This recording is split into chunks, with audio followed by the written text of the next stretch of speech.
Il est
Seigneur.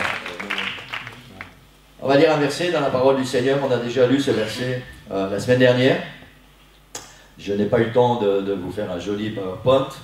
Avec la préparation du séminaire, ça m'a pris énormément de temps. 2 Corinthiens, chapitre 5, verset 17. On va lire beaucoup de versets aujourd'hui. Tout à l'heure, quand j'ai donné la liste à Romain, il m'a dit « T'as besoin de tout ça pour aujourd'hui ?» J'ai dit « Oui. » Mais on va lire et on va survoler.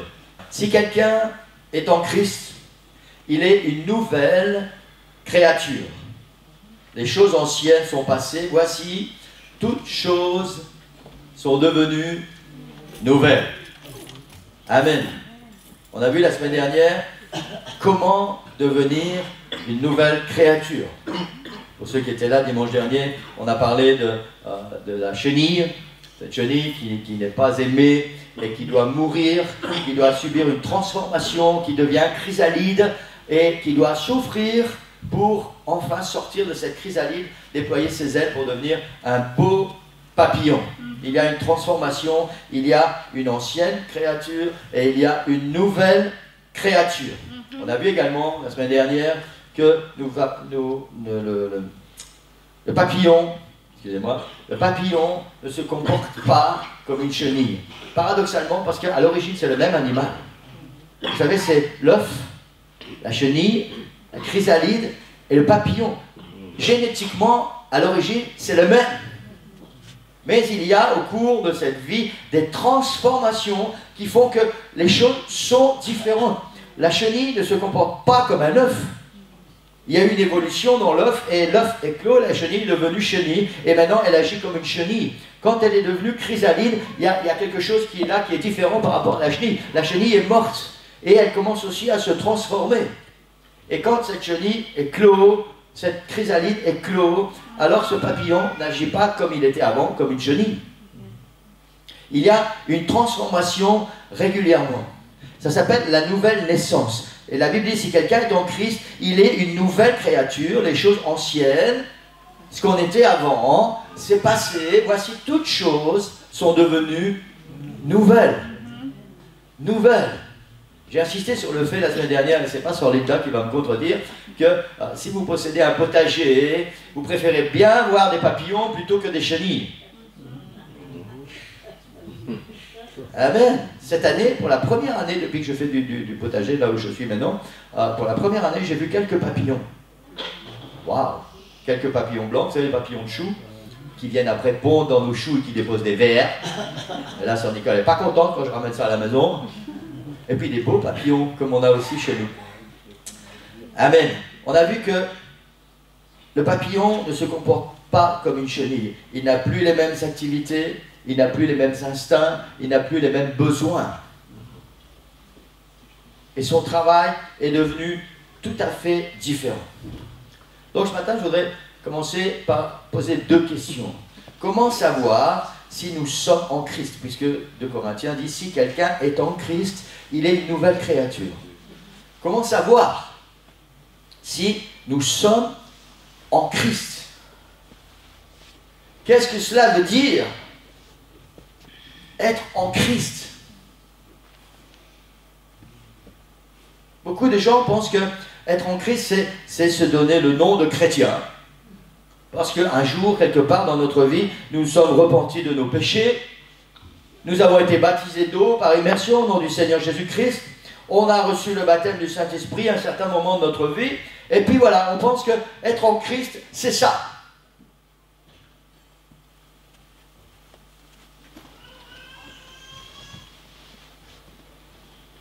Être en Christ, ce n'est pas ça. Être en Christ, ce n'est pas non plus aller à l'église plus ou moins régulièrement pour se donner une bonne conscience. Ou peut-être parce qu'on a envie d'aller de temps en temps. Être en Christ, ce n'est pas faire des œuvres, aussi bonnes soient-elles, ou être actif dans une activité de l'église. Si vous faites des bonnes œuvres, continuez de les faire. Si vous êtes actif dans une activité de l'église, continuez de l'être. Mais être en Christ, ce n'est pas ça.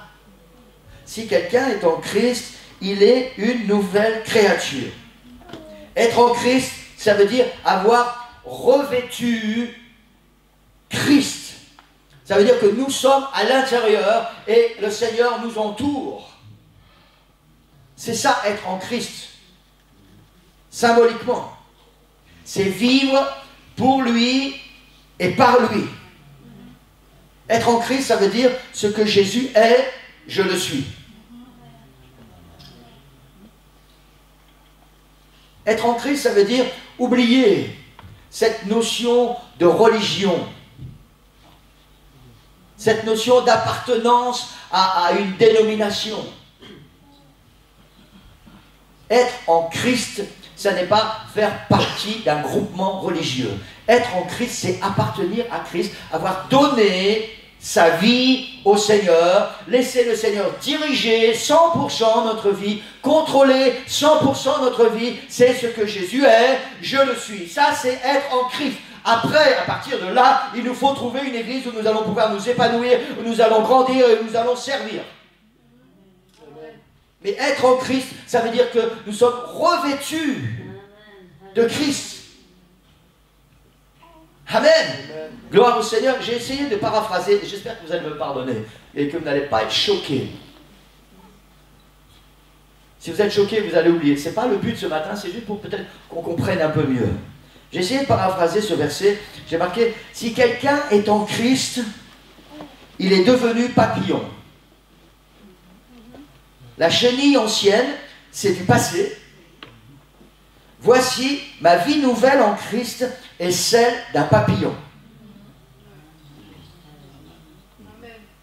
Si nous sommes en Christ, notre vie est devenue différente. Notre façon d'être, nos paroles, nos actions, la nourriture de notre âme, nos attirances, notre comportement. Comment savoir si je suis en Christ? Si maintenant que tu es devenu chrétien, tu vis encore de la même façon qu'avant que tu sois devenu chrétien, hein, ça veut dire que tu n'es pas en Christ. C'est tout. Il ne faut pas tourner autour du pot. Hein. Si rien n'a changé dans ta vie, tout simplement, tu n'es pas en Christ. Tu portes le nom de chrétien, tu as peut-être accepté Jésus dans ta vie, mais rien n'a changé dans ta vie. Donc tu n'es pas en Christ. Tu essaies juste peut-être de devenir un chrétien. La Bible dit, si quelqu'un est en Christ, il est une nouvelle créature. L'un ne va pas sans l'autre. Tu ne peux pas être une nouvelle créature si tu n'es pas en Christ. Et si tu es en Christ, tu deviens obligatoirement une nouvelle créature. On n'a pas le choix. On n'a pas le choix. Comment savoir si je suis en Christ? Si ta vie a changé, si tes désirs ont changé, si tes attirances ont changé, si les besoins de ton être ont changé, si la nourriture spirituelle que tu prends a changé. Amen. C'est pas la peine d'aller voir ton pasteur et dire, pasteur, est-ce que tu crois que je suis en Christ? Pas la peine de demander à ton épouse ou à tes enfants ou à tes parents, est-ce que tu crois que je suis en Christ? Regarde-toi, examine-toi. Est-ce que quelque chose a changé dans ta vie? Oui, alors c'est très possible que tu es en Christ. Est-ce que rien n'a changé dans ta vie? Alors c'est sûr, tu n'es pas en Christ. Et vous savez quoi? Moi, je n'ai pas envie de ne pas être en Christ. Et je vais vous dire pourquoi. Parce que je ne veux pas rester une chenille. Moi, je veux devenir un beau papillon. Parce que la chenille, elle est détestée, elle est détestable. Alors que ce beau papillon, il est libre comme l'air. Et en plus, il a une vocation merveilleuse. Il doit propager la vie autour de lui. Alors, j'ai envie d'être en Christ. Le titre de la prédication, c'est « Ma vie de papillon ». Ma vie de papillon. Prenez ça comme vous voulez, au degré où vous voulez. Ma vie de papillon. Si quelqu'un est en Christ, si nous vivons encore comme avant, quand nous étions une chenille, alors nous ne pouvons que constater que nous ne sommes pas en Christ. Et c'est dommage. C'est très dommage. Parce que nous allons passer à côté de tellement de choses merveilleuses. Parfois, certaines personnes qui se disent chrétiennes ou qui sont peut-être chrétiennes, mais sans vraiment être à Christ, ne voient pas vraiment l'utilité. Pourquoi laisser le Seigneur changer ma vie? Pourquoi m'investir dans ma vie spirituelle? Pourquoi donner ma vie au Seigneur? Pourquoi faire ceci? Pourquoi être fidèle à l'Église? Pourquoi m'investir dans l'Église? Pourquoi ceci? Parce qu'à la clé, il y a tellement de bénédictions. Il y a des bénédictions qui ne s'obtiennent que si vous êtes en Christ. Amen. Parfois, nous vivons une vie lamentable, une vie désolante, une vie de tristesse, de problèmes et de soucis, et nous voudrions tellement que notre vie soit différente. La clé, Église, meurs à ton ancienne vie, meurs au moment où tu étais chenille, laisse Christ transformer ta vie et deviens un papillon, et tu vas avoir toutes les bénédictions qui t'appartiennent. Amen. Et vous savez, parfois, on veut le beurre et l'argent du beurre. Mais où tu prends le beurre ou tu prends l'argent. Tu ne peux pas avoir les deux avec le Seigneur. Tu ne peux pas vivre comme avant et recevoir toutes les bénédictions. C'est pas possible. Amen. Gloire au Seigneur. Je conviens que ce n'est pas toujours facile. Pas toujours facile de changer de vie. Ce n'est pas toujours facile de dire, Seigneur, voilà, je veux vraiment que ma vie soit différente. Je veux mourir à mon ancienne vie. Parce qu'il y a la chair, il y a nos habitudes, il y a nos passions, il y a nos désirs, il y a cet homme là ou cette femme qui est là, qui revendique certaines choses. Et en même temps, il y a notre cœur qui désire autre chose. Et il y a ce combat qui est là. Et ce n'est pas toujours facile. Et je sais ça. Parce que moi aussi, je vis ça. Il y a même des moments où c'est très difficile. Et vous savez quoi? Le seul moyen pour passer de la chenille au papillon, pour entrer dans cette vie de papillon, c'est d'arriver jusqu'à la croix. C'est seulement quand nous venons dans la présence du Seigneur, quand nous implorons la grâce du Seigneur, que nous allons recevoir cette force pour mourir à notre ancienne vie et vivre en nouveauté de vie. Et c'est seulement à la croix et nulle part ailleurs. C'est pas une religion, c'est pas des dogmes théologiques ou quoi que ce soit, c'est pas des philosophies, c'est uniquement au pied de Jésus. Amen. Amen. C'est uniquement dans sa présence que se trouve la force pour devenir une nouvelle créature. Amen. Alléluia. Yes. Et ça demande des efforts. Régulièrement, chaque jour, à chaque instant. Il y a cette ancienne nature qui est là et qui ah regarde, moi je veux ça. Et puis il y a la nouvelle créature, il dit non, non, non, tu peux plus, c'est fini. Vous savez, quand j'étais jeune homme, je regardais toujours les filles. À partir du moment où à côté de moi, il y avait une jeune fille qui s'appelait Nicole. Non, non, non, c'est fini.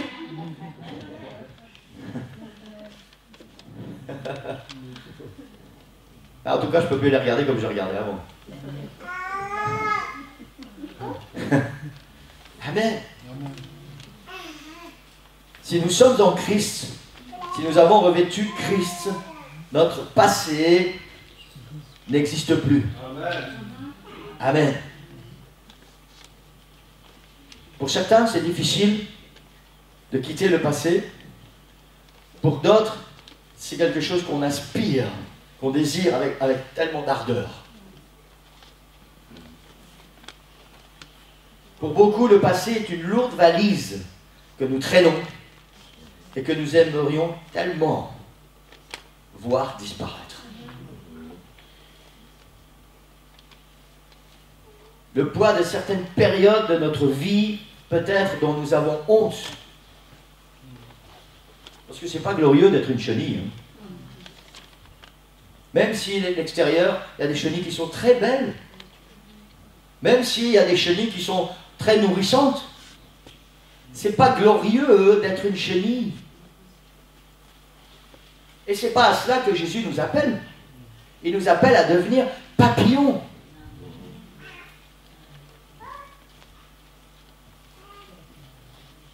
Peut-être que le poids de certaines mauvaises décisions dont nous payons le prix et qui ruinent notre santé et hantent nos nuits sont le fait qu'on a envie de changer, de devenir une nouvelle créature. Peut-être c'est cette recherche perpétuelle d'une vie meilleure qui ne vient jamais. Tous ces soirs où on va se coucher, où on commence à s'endormir, on dit demain, ça sera quelque chose de nouveau, demain, la vraie vie va commencer, et puis demain, c'est la même vie qu'aujourd'hui et qu'hier, et demain, après-demain, ça sera encore la même chose. Cette éternelle vie qu'on voudrait voir changer, qui ne change jamais.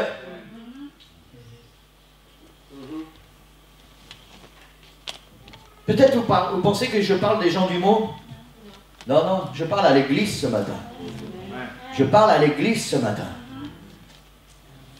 Peut-être que tu es chrétien, peut-être que tu vas à l'église depuis tellement d'années, peut-être que tu as un vocabulaire de chrétien, et que tu traînes une grosse valise derrière toi, dont tu aimerais tellement te débarrasser. Mais en même temps, il y a ce combat à l'intérieur. Tu sais que cette valise, elle pourrit ta vie. Tu sais que ton passé est en train de pourrir ta vie. Mais tu n'as pas envie de faire vraiment les efforts pour donner tout ça au Seigneur. Parce que tu sais que pour vivre une nouvelle vie, tu vas devoir encore faire des efforts. Mais des efforts qui valent la peine. Amen. Amen. Amen. Si quelqu'un est en Christ, les choses anciennes sont passées. Dans Éphésiens, chapitre 2, vous étiez morts par vos offenses et par vos péchés. Ça, c'est la chenille, ça, c'est l'ancienne nature. C'est les choses anciennes dont la Bible parle. Par vos péchés dans lesquels vous marchiez autrefois selon le train de ce monde, selon le prince de la puissance de l'air, de l'esprit qui agit maintenant dans les fils de la rébellion.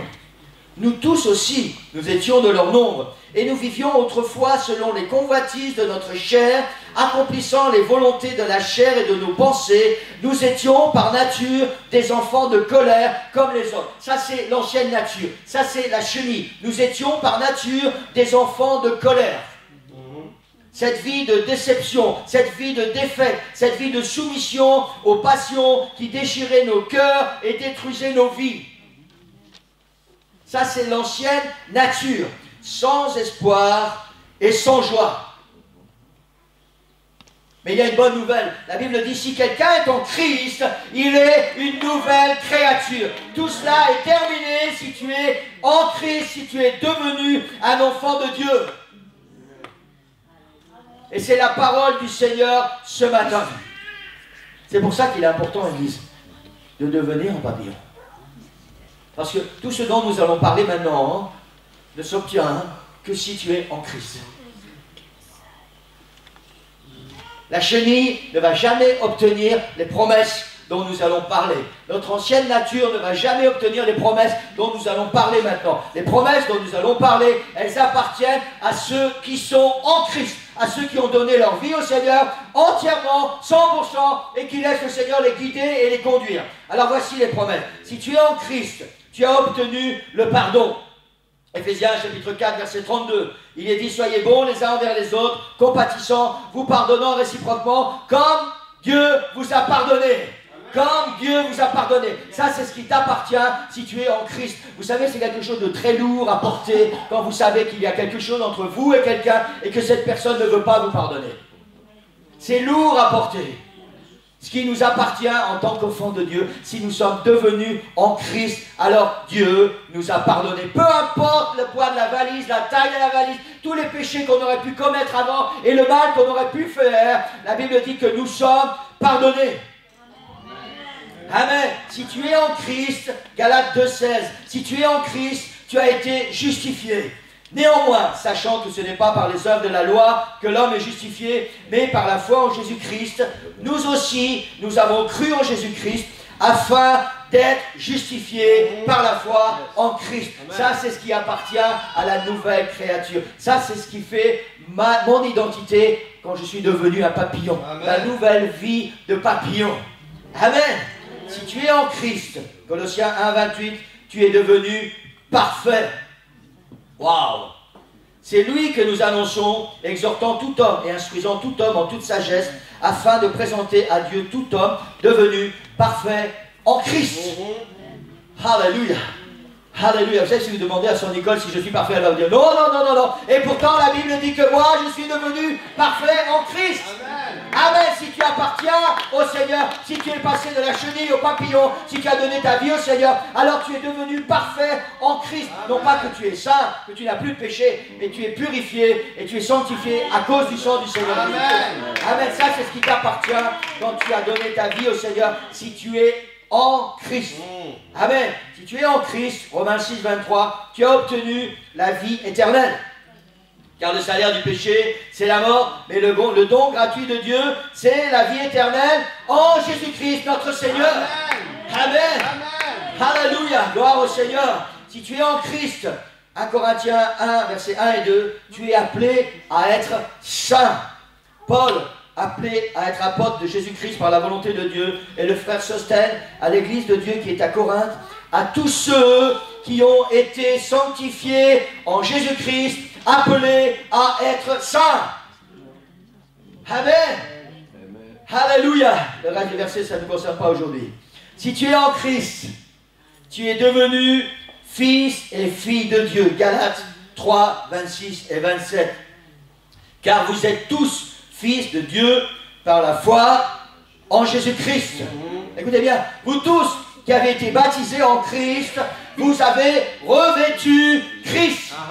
Amen. Parfois on se pose la question, hier on avait le séminaire sur l'unicité, on a parlé de l'unicité et de la Trinité. Pourquoi la Bible enseigne que nous devons être baptisés dans le nom de Jésus-Christ? Parce que la Bible dit, si vous avez été baptisés en Christ, vous avez revêtu Christ. Amen.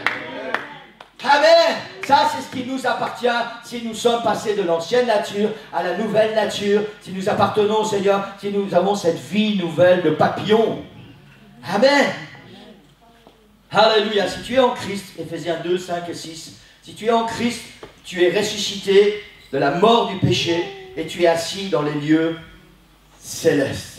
Assis dans les lieux célestes. Nous parlons d'un état spirituel, Église.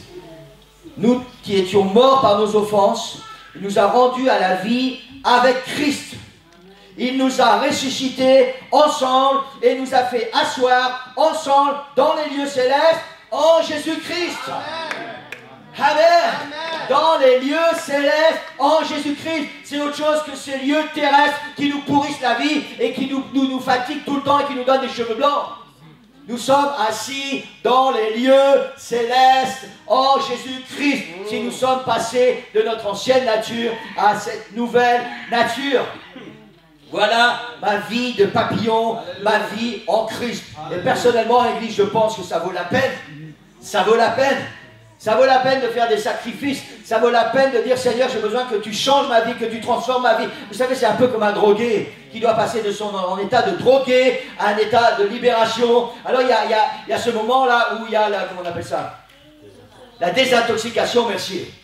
Et parfois, ça fait mal, parfois, ça fait même très mal. Mais on attend avec espérance, on attend avec impatience ce moment où on va être enfin désintoxiqué, où on va être enfin quelqu'un de nouveau, quelqu'un de libre. Et c'est ça qui se passe entre la chenille et le papillon. Il y a ce moment où tu dois laisser Dieu travailler dans ta vie, laisser Dieu aller parfois et aller un petit peu plus loin, un petit peu plus profond, faire des choses qui peut-être vont te faire mal. Mais c'est pour que tu puisses naître en nouveauté de vie, c'est pour que tu deviennes quelqu'un de libre, un papillon. Amen. Alléluia. Vous savez, honnêtement, si on ne laisse pas Dieu parfois nous faire mal pour que notre vie change, est-ce que vous croyez vraiment, ouvrez vos yeux, est-ce que vous croyez vraiment que Satan se gêne pour venir tous les jours vous faire du mal?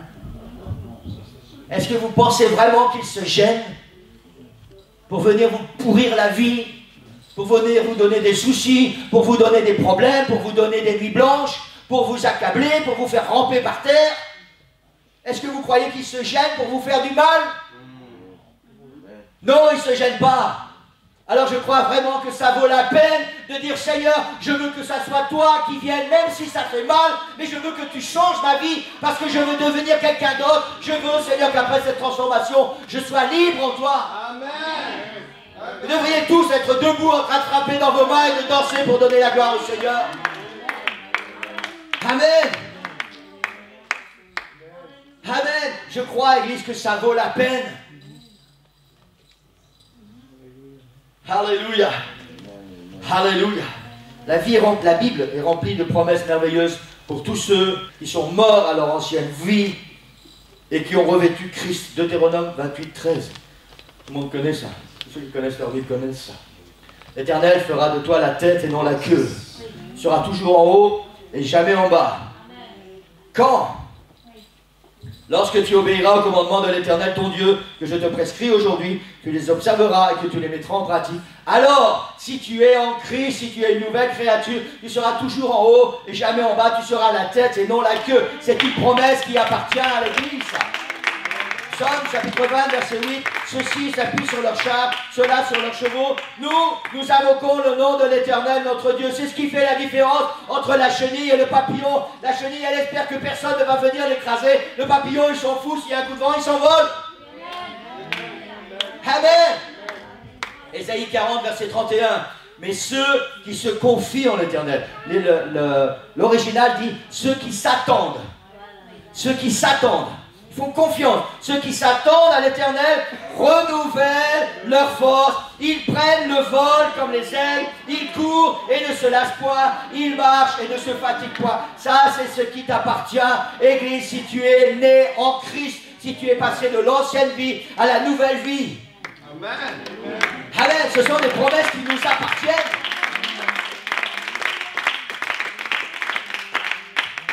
Maintenant, on en fait ce qu'on veut, hein. On en fait ce qu'on veut.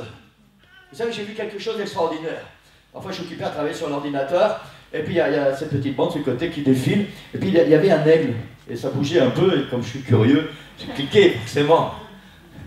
Et c'était une vidéo. En fait, c'est un aigle qui était en train de voler, il s'est envolé de sa haute montagne, il est en train de voler comme ça, elle a répondu, et il a vu une proie. Mais cette proie était trop lourde si elle se débattait. En tout cas, c'est ce que j'ai conclu en regardant la vidéo. L'aigle savait que cette proie était trop lourde si elle se débattait et qu'elle allait l'entraîner avec lui. Alors l'aigle est arrivé en race mode, c'était un mouton, et le mouton était sur le bord d'une falaise. L'aigle est arrivé comme ça, et pouf, il a poussé le mouton. Et le mouton a commencé à boum, boum, boum, boum, boum, boum, et taper les rochers, et quand il est arrivé en bas, il était mort. Et alors l'aigle est arrivé sans se poser. Avec ses griffes, il a attrapé, et il est parti. Ça, c'est l'aigle. Ça, c'est l'aigle, l'Église. La Bible dit, ceux qui s'attendent à l'Éternel prennent leur vol, comme les aigles. Ça veut dire que tu vas être au-dessus de tout. Tu vas tout survoler. Tu ne vas plus être la proie. C'est toi qui vas surveiller ce qui se passe autour. Amen. Amen. Seulement si tu es en Christ. Si tu es en Christ. Les promesses du Seigneur sont nombreuses et elles concernent tous les domaines de notre vie. Donnez-moi encore 10 minutes et j'ai terminé. Elle concerne tous les domaines de notre vie. Dans 1 Jean, chapitre 2, verset 25, il est dit, la promesse qu'il nous a faite, c'est la vie éternelle. Waouh! C'est ce qui nous appartient, ils disent. C'est la promesse qui nous appartient. La promesse qu'il nous a faite, c'est la vie éternelle. Amen. Hébreux chapitre 2, verset 18. Car ayant été tenté lui-même dans ce qu'il a souffert, il peut secourir ceux qui sont tentés. Ça aussi, c'est une promesse qui appartient à l'Église. Parfois, on se demande comment on va pouvoir faire pour se débattre ou se débarrasser de certaines choses. La Bible dit que Jésus a été tenté comme nous, en toutes choses, sans jamais commettre de péché. C'est pour ça qu'il peut nous aider quand nous sommes tentés et nous donner la force de surmonter. Ça, c'est une promesse qui appartient à l'Église. Si quelqu'un est en Christ, c'est ça qui fait la différence. Quand vous succombez à la tentation, ou quand vous êtes victorieux de la tentation, ou vous êtes en Christ, ou vous ne l'êtes pas. C'est pas négatif ce que je vous enseigne ce matin, c'est positif. Je veux vraiment vous donner envie. Seigneur, je veux être en toi. Seigneur, je veux devenir ce papillon. Seigneur, je veux que toutes ces promesses puissent s'appliquer dans ma vie.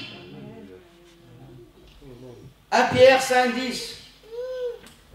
Le Dieu de grâce, de toute grâce, qui vous a appelé en Jésus-Christ à sa gloire éternelle, après que vous aurez souffert un peu de temps, vous perfectionnera lui-même, vous affermira, vous fortifiera et vous rendra inébranlable. Amen. c'est la promesse qui appartient à ceux qui sont en Christ. Il vous rendra inébranlable. Ça veut dire que quoi qu'il arrive, vous allez rester debout.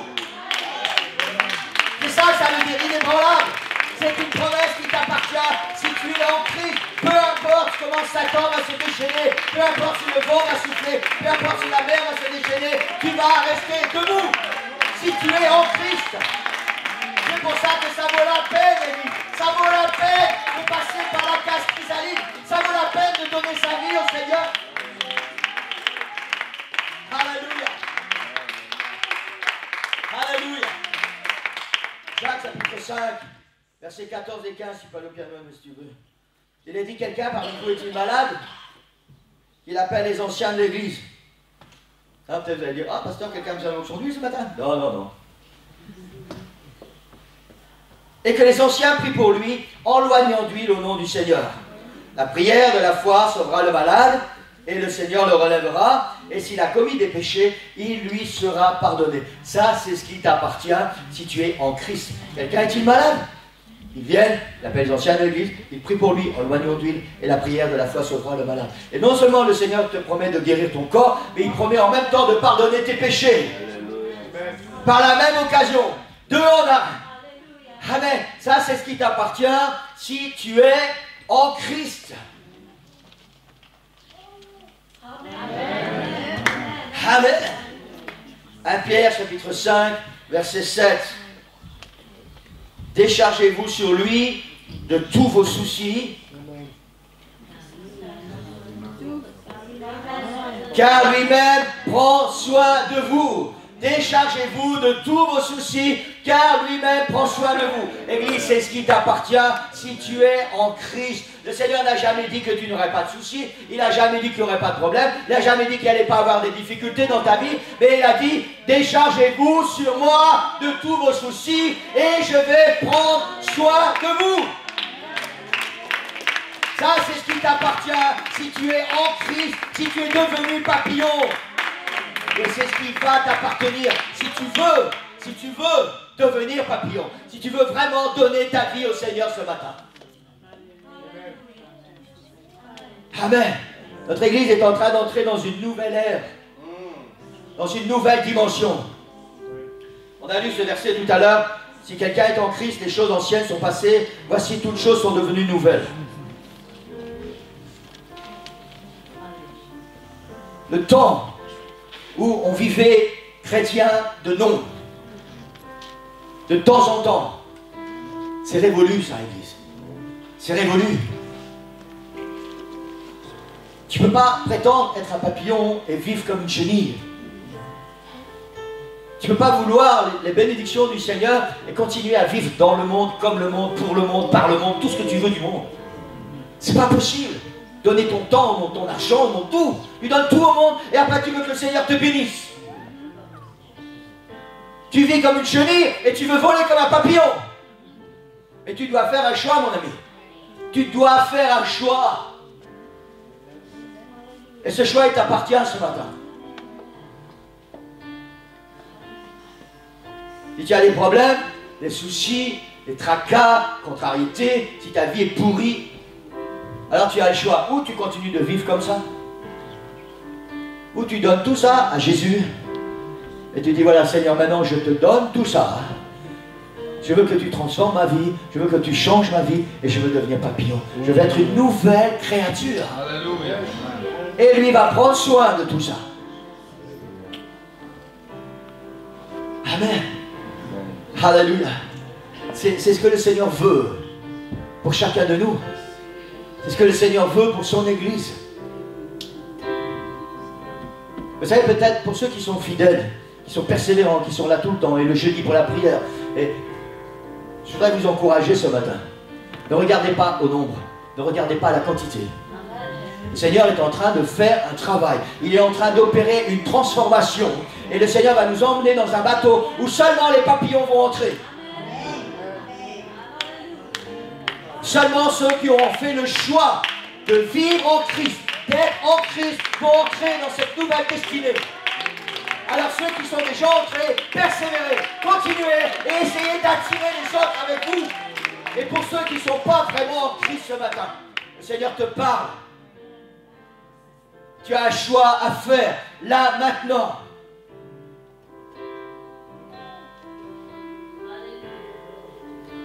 Parce qu'il va arriver un temps, dans très peu de temps, où l'esprit qui va être dans ce lieu, si tu n'appartiens pas à Christ, tu ne pourras plus le supporter. Parce que ça va être trop fort pour ta vie de chenille. Ça va être du poison pour ta vie de chenille. Si tu ne pourras pas. Parce qu'il y a tellement de promesses qui t'appartiennent.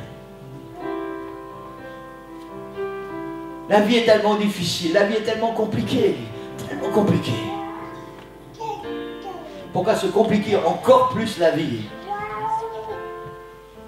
en ne voulant pas devenir un véritable enfant de Dieu, en ne voulant pas tout donner au Seigneur et dire Seigneur, toi tu vas prendre soin de moi.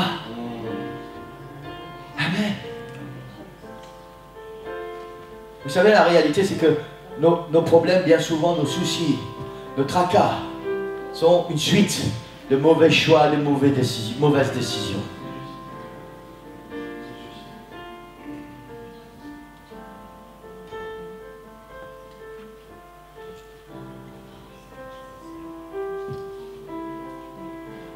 Il y a des choix à faire, des bons choix à faire. Si tu as fait des mauvais choix, si tu as pris des mauvaises décisions, c'est fait, tu peux pas revenir en arrière. Ça c'est le passé. Mais tu peux changer. Tu peux changer.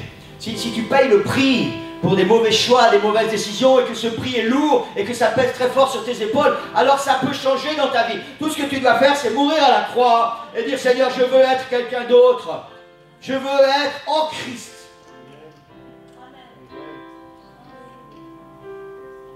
Amen. Vous savez, je suis toujours choqué, je vais dire, choqué. Et je ne comprends pas pourquoi tellement de chrétiens qui connaissent toutes les promesses qui sont dans la Bible et qui nous appartiennent. Pourquoi on n'a pas envie de tout donner au Seigneur et nous débarrasser de tous ces soucis, de tous ces tracas, de tout ce qui va pourrir notre vie? Pourquoi on n'a pas envie de le faire? On continue à vivre dans le désespoir, dans la tristesse, dans les soucis, dans les problèmes, dans les chagrins, alors qu'on a juste une chose à faire, c'est dire Seigneur, je vais te donner ma vie. C'est sûr que peut-être il va y avoir des efforts à faire, mais ça va être tellement merveilleux après. Tellement merveilleux. Je ne comprends pas comment on peut être chrétien, connaître les promesses de la Bible et continuer à vivre comme avant. Je ne comprends pas, Église. C'est pas possible. Et vous savez, toutes les promesses qu'on a vues aujourd'hui, c'est juste un petit peu de tout ce que la Bible nous promet, de tout ce que le Seigneur nous promet. Il nous promet des choses tellement merveilleuses. Tellement merveilleuses. Alléluia. Tout ce qu'on a à faire, c'est dire Seigneur, je veux être à toi. Tout à toi. 100% à toi. Seigneur, je ne veux plus employer un langage religieux. Je veux employer un langage spirituel. Je ne veux plus vivre une vie de religion. Je veux vivre une vie spirituelle. Je veux être quelqu'un de nouveau en toi. Amen. Nous vivons, chrétiens, comme si nous n'allions jamais quitter cette terre. Comme si cette terre, on va y habiter pour l'éternité. Comme si c'était notre véritable destinée. Et c'est seulement les choses de la terre qui conduisent notre vie, qui dirigent notre vie, qui motivent nos décisions et nos choix.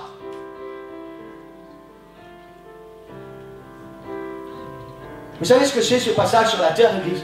C'est juste un petit moment où tu quittes une ligne, tu entres dans une pièce où tu dois faire un choix qui va décider ton éternité. Et après, à un moment ou à un autre, tu vas devoir quitter cette pièce.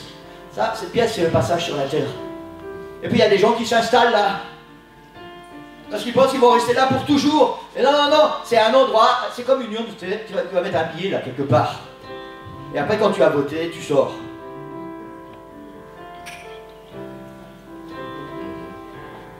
Et tu ne vas pas rester toujours sur la terre. Cette terre, elle va être détruite un jour. Et tous ceux qui seront sur elle, avec elle.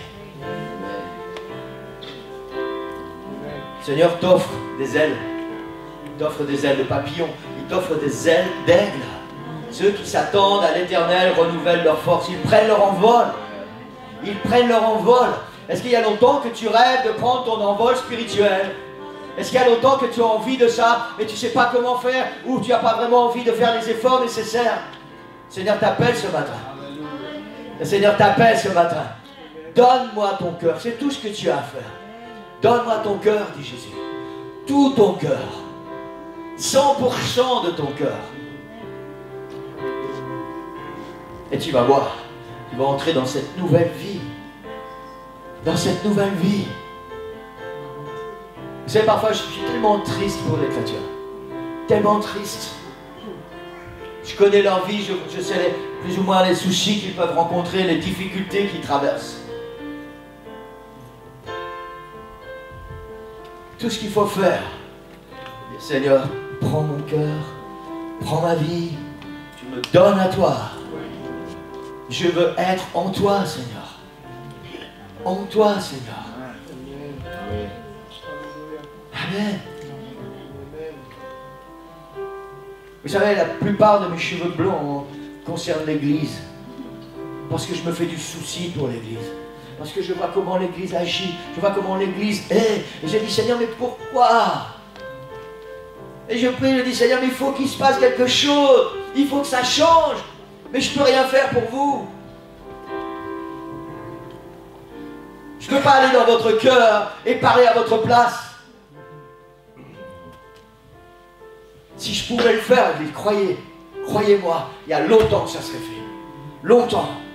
Je serais allé dans votre cœur, et même si j'aurais dû vous lier pour ça, j'aurais ouvert la porte de votre cœur, j'aurais enlevé tout ce qui ne va pas, j'aurais mis Jésus dedans, j'aurais fermé la porte, et après j'aurais enlevé les liens. Si je pouvais le faire, je le ferais, mais je ne peux pas. C'est votre choix, c'est votre décision.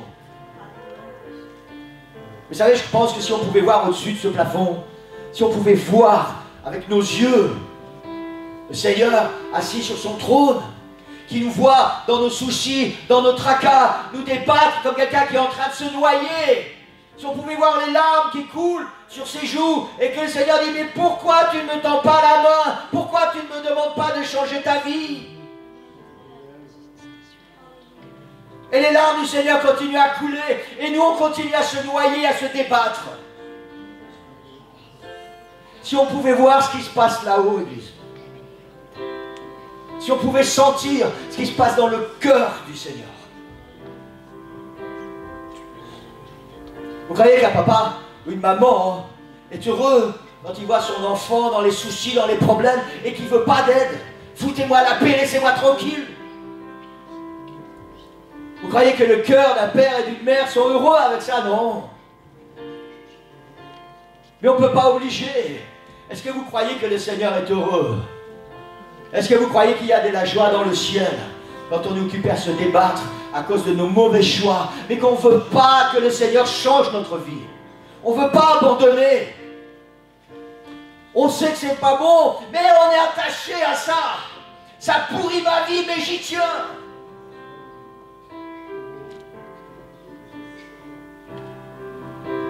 Si quelqu'un est en Christ, il est une nouvelle créature.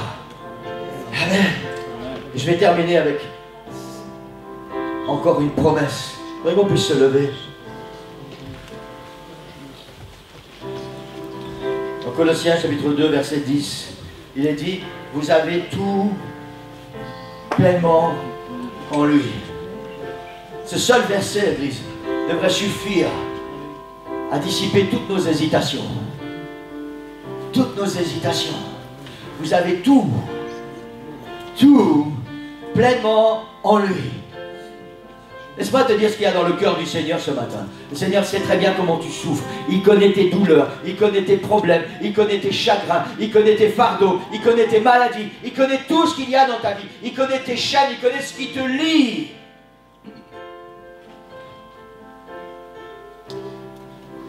Et son désir ce matin, c'est que tu puisses lui dire, tout simplement, mais avec sincérité, Seigneur, aujourd'hui ça doit être un jour nouveau dans ma vie. Aujourd'hui je viens à tes pieds. Seigneur, je me donne à toi. Prends tout ce que je suis, Seigneur. Je veux quitter, je veux vomir mon passé. Je veux être en toi maintenant. Parce que j'ai tout pleinement en toi. Vous avez tout pleinement en lui. Amen. Église, pourquoi vous fatiguez? Pourquoi continuer à vous pourrir la vie en essayant de vous débattre tout seul? Continuez à durcir les traits de ton visage. Parce que tu sais, quand tu as des problèmes, quand tu as des soucis, ton visage change. Ton visage vieillit prématurément. Pourquoi continuer comme ça? Tout ce qu'on a à faire, c'est Seigneur, je te donne ma vie. Amen. Prends tout, Seigneur. Prends tout, Seigneur. Alléluia. Alléluia. Le Seigneur vous tend la main ce matin. Tu peux accepter, tu peux refuser. C'est ton choix. Vous savez, il y a plein de personnes qui ont quitté notre église à cause d'une succession de mauvais choix. Il y a plein de gens qui sont retournés dans la boue du péché à cause d'une succession de mauvais choix. Parce qu'ils ont préféré continuer à vivre comme une chenille plutôt que de laisser le Seigneur Jésus changer leur cœur et devenir un papillon et prendre leur envol avec Dieu. Rien ne peut égaler la vie que le Seigneur veut te donner. Rien. Rien. Ni la richesse, ni la santé, ni les amis, ni rien, rien ne peut égaler ce que Dieu a pour toi. Amen. Alléluia. Je voudrais qu'on ferme les yeux. Vous avez tout pleinement en lui.